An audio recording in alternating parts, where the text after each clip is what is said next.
sa online. I'm here. Andito pa pala si Attorney Delgra. Sige, tatanong ko lang, kasi nakita namin yung video, pakita lang yung video, kung saan kinakaladkad si Attorney Delgra ni General Torre. General Torre, gumamit ka ba ng dahas laban sa sinuman na nandun sa Villamor? Kasi nakita namin nagkakaladkad ka eh. Ayun, kanina pa eh. Hindi naman dapat, ilan ang hinuli ngayong araw na ito, sir? Sa iba-ibang mga krimen. Ilan ang binigyan ng ganitong... Kasi nandito kayo lahat eh. Nag-iisang tao. Ilan ang binigyan ng ganitong tao. Dami krimen sa labas. Siya kayo Sir, hindi ko hindi ng score. Just invoke Article 59. Bakit hindi yan magawa-gawa? That's precisely the point that I'm saying. Ano siya naman? Pero, please na, bawal hawakan. Ano yung bawal hawakan? Bawal hawakan. Ko na lang. Bawal The right to counsel is something that has to be observed and respected. Please, Kasi nga, lawyer. huwag mo tayo. Lawyer, pag hawakan. Wag mo hawakan. Attorney, please, man.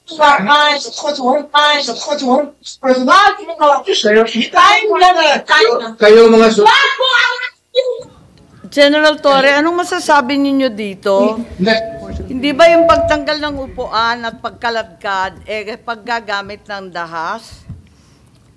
Si Attorney Delgra ba, tinakot ka ba? Nagbanta ba sa'yo o sa fellow officers mo?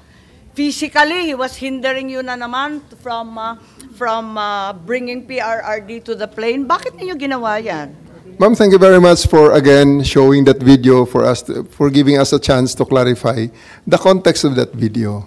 Yan nga ma'am, kitang-kita naman natin kung hindi natin ginawa yon. Sasama ba ng kusa si President Duterte na sasakay sa aeroplano? Kung hindi natin i-escalate ang ating Ang mga... sinasabi niyo, General Torre, gawain at tamang gawain ng kapulisan ang magbanta, kaladkarin at gumamit ng dahas sa sino mang i-aarestuhin nila? Ma'am, may time na nga ina-arresto natin, tinututukan pa natin ng baril eh. So, that is in the force continuum. Kaya okay to. Ibig sabihin, ma'am, presence lang natin, kausapin lang natin, that's the first step, okay yan. Hindi nag-comply, lalabas tayo ng non-lethal weapon. Hindi pa rin nag-comply, we escalate on the other tactics that is deemed necessary and allowed by law na gamitin allowed natin. by law? Sigurado ka ba? Yes, ma'am. Talaga? That is part allowed by law and by regulations, the appropriate measures to ensure that the person is taken into physical custody. Teka muna, hindi Reasonable mo naman necessity, ma'am. ina-aresto si Attorney Delgra. Ano ba yung sinasabi mo? Ma'am, Hindi naman si Attorney Delgra ina-aresto eh. inaalis ko siya actually, ma'am. Bakit si Delgra pinag-iinitan mo at pinagbuhatan ng kamay, kinaladkad kung sa website? Actually, ma'am, inaalis ko na siya so that other people can actually ask the President to stand up Pero and go to tinakot the mo plane. siya eh, hinila-hila mo eh. Yes, ma'am. Yes, Attorney Delgra, gusto ninyo. Because hindi naman siya aalis kung hindi natin gagawin sa kanya yon. Tinakot ba ninyo, Attorney Delgra, naging May Madam President. Madam Chair. Yes, Attorney Delgra, nandiyan pa kayo? I've been listening to the answers of General Torre. Mali ata yung context na sinasabi niya. If I may. Yes, please proceed, Attorney Delgra. Hindi naman kayo inaaresto. Thank you, Madam Bakit Chair. kayo binantaan? Bakit kayo kinaladkad? Hindi namin maintindihan. Tama po, Madam Chair. Pati po ako, hindi ko rin maintindihan kung bakit ginawa ni General Torre sa akin yun. No? But what we have been saying, si E.S. Mildaldea, pati po ako, nandun sa tabi ng dating Pangulo, ina-advise po namin siya as our counsel to invoke what the legal remedies available to him. Yung pong una, yung sinasabi ko na rin dito sa video, yung Article 59 ng Rome Statute na kailangan siyang dalhin doon sa competent judicial authority ng custodial state. And the former president understood it very well. And that's the reason why he keeps on telling General Torre na dalhin siya sa korte. Pangalawa, which General Torre has not amplified a bit. Earlier, as mentioned, the doctor was able to get in And the doctor herself said that there is a medical emergency na kailangan i-admit ang dating Pangulo sa hospital. And we have said that a number of times, me personally, to General Torre, and he has repeatedly denied the request. Yun po ang katotohanan dyan patungkol doon sa rights ng dating Pangulo that he be brought to the hospital for a medical emergency. At one time, we even have an exchange with General Torre, and I hope he will admit this before the committee. I asked him na may medical emergency and he was asking for a medical abstract. Sabi ko, we don't have a medical abstract because the situation is fluid. We just learn about it now. You want to talk to the doctor? He doesn't want to talk to the doctor who was already there examining the former president. And that's how it happened. As it turned out, we knew all along that he will never be taken out of Villamor except into the plane and onto the Hague. Yun talaga ang plano. And he has in fact admitted it already in the interviews and before the Senate committee. Thank you, Madam Chair. Thank you very much, General Torre. May isasagot po ba kayo dyan? Dahil eto nga, nagbanta ba si Attorney Delgra sa inyo o sa mga opisyal ninyo? Was he physically hindering you from bringing PRRD to the plane? Was he committing a crime? Yes, General Torre. Bakit siya kinaladkad? Hindi namin maintindihan.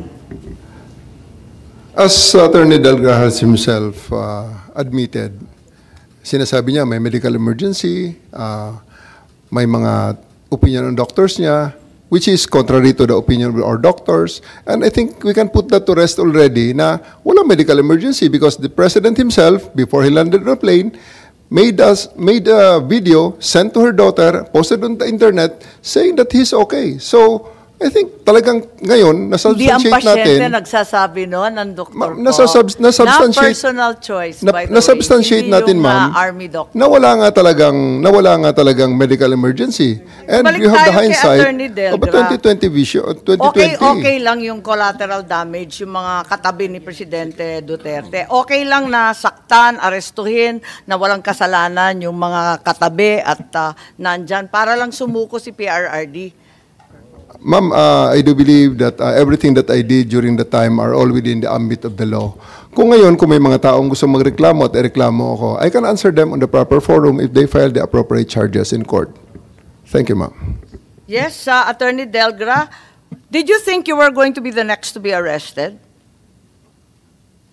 Ang sinabi Yes, ninyo Madam kasi Chair. After, ang sinabi ni General Torre nung nakaraang hearing, nung first hearing, you are going to arrest Attorney Delgra. Tama po?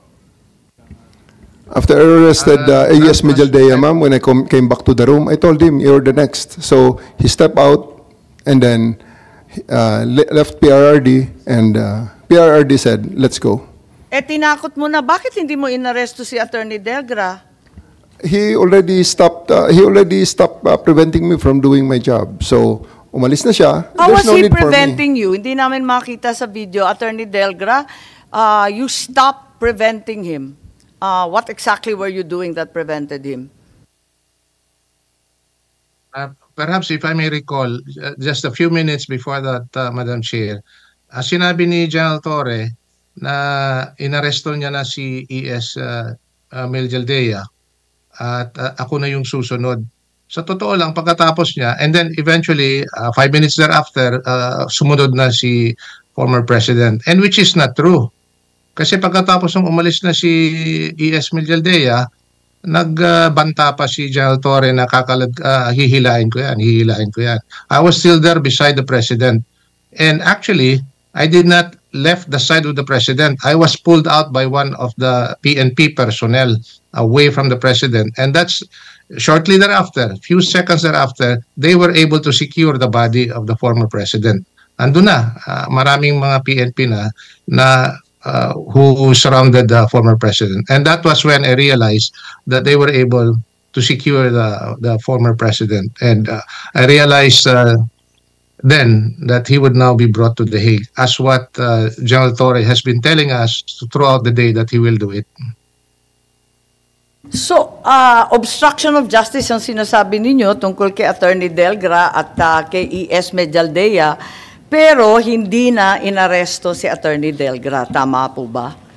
Kasi sumakay na si PRRD sa eroplano. Yes, ma'am. Kung tutuusin, hindi na kailangan magbuhat ng kamay, magkaladkad, hilain. Kasi sumama naman pala eh. After they were after I made it very, very clear that the escalation of yung aking pag-i-insist na sumunod sila sa aking sinasabi na sumakay si Presidente sa eroplano ay talagang nakita nilang desidido at determinado tayo doon. So, in Desidido fairness kayo naman, hanggang sa nananakot kayo, nagbabanta kayo, nanghihila na kayo, physical na yung hawak ninyo. for whatever it's worth, ma'am, wala namang umabot. And I would like to give credit to Attorney Delgra and to the former President na hindi na umabot sa ganong level sapagkat sila naman ay sumunod na, si former President ay sumunod na at sumakay sa eroplano after all those things happened. Pero napakaliwanag sa ating revised penal code, sa obstruction of justice, napakaliwanag rin sa manual ng PNP na dapat walang force, violence, threat, intimidation, or other means to vitiate the free will of the arrested person. So, bawal pa rin yun, di ba, sa manual ninyo? Bawal talaga yung paggagamit ng dahas, pananakot, pambabanta. Bawal yun eh. Ma'am, the word there is reasonable force. Ang bottom line ng context ng lahat ng yan ay reasonable force. Kaya Was it reasonable given that Attorney Delgra was just sitting there and saying that Article 59 should apply? Bawal ba magsalita?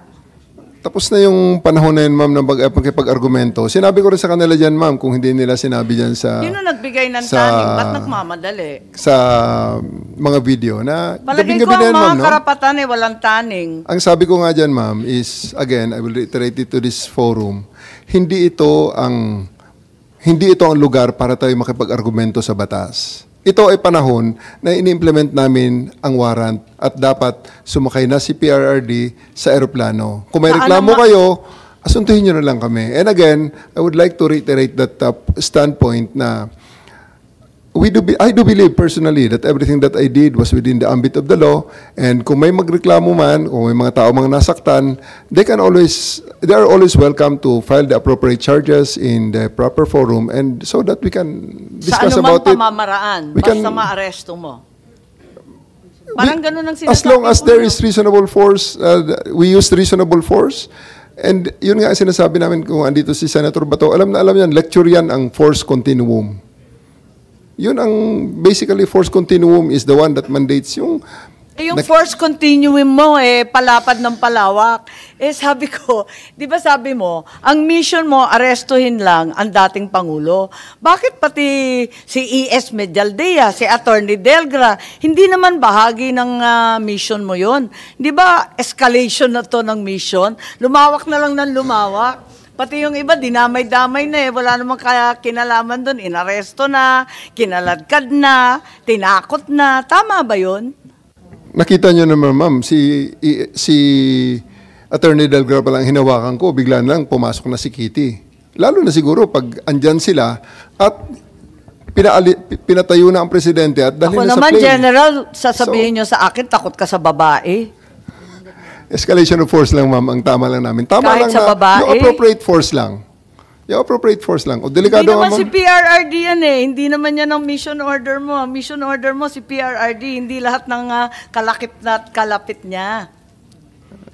Anyway, ma'am, as I said, we'll just, kung may mga gustong magreklamo doon na sa tingin nila ay nalabag ang kanilang mga karapatang pantao, we committed mistakes, may edad na rin si Attorney Delgra, may sakit si E.S. Medialdea, tignan mo naman yung nakaharap sa kanila. Kaya ba nilang pigilan kayong mga pulis na arestuhin si PRRD kung ninais ninyo? Tignan naman ninyo itsura. Yes. Di ba, libo-libo yan Ang pinagmalaki pa, 7,000 ang handa Yes, ma'am. Actually, they actually were successful in preventing us from taking custody of the president for 10 hours. Nung inescalate na lang namin at inalis na namin sila sa scene, saka pa lang namin nagawa ang aming misyon. Pinagbawalan kami mag-contempt at sinabihan kami na wag na lang. Kaya hahayaan ko na lang kahit labo-labo yung kwento po ninyo. Magtiisan po tayo, pero hindi talaga ako natutuwa dahil hindi nagsasabi ng totoo at iba-iba yung sagot. Napakahirap ng ganito. Dumating nga kayo. Hindi naman pala handa magsabi ng katotohanan. Punta na natin na yung hindi napunta nun dati, prosecute